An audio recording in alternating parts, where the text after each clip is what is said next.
ya shukrani. Bwana asifiwe. Lakini mioyo yetu ibaki katika hali ya kumshukuru Mungu. Mioyo yetu ibaki katika hali ya kumshukuru Mungu. Lakini tunaye binti ambaye ni mara yake ya kwanza mimi kumuona.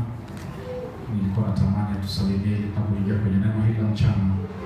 Wakati huo tuwe pamoja naye. Karibu binti yangu, tusalimie. Nimekuona kwa mara baada ya dakika hizi 25 tutakuletea neno la mwaka tutakapokwenda kusimama nalo kwa mwaka 2026. Somo la leo linasema matoleo, changizo na sadaka. Matoleo, changizo na sadaka.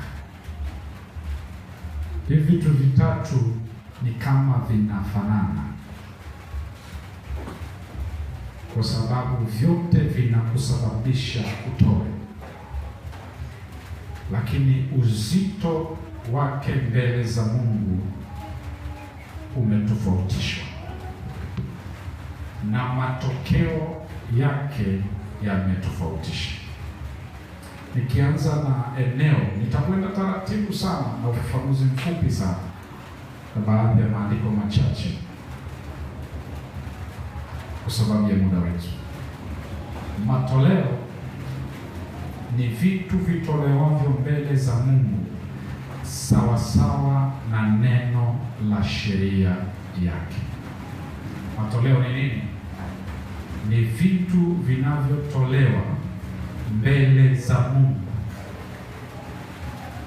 sawasawa na neno la sheria yake. Zingatia sana tafsiri hii, ndio msingi wa neno matoleo. Ni vitu vitolewavyo mbele za Mungu sawasawa na neno la sheria yake.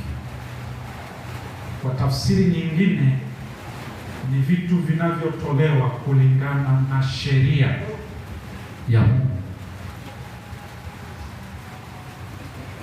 Hapa kidogo ukitaja neno sheria, uhiari unapungua.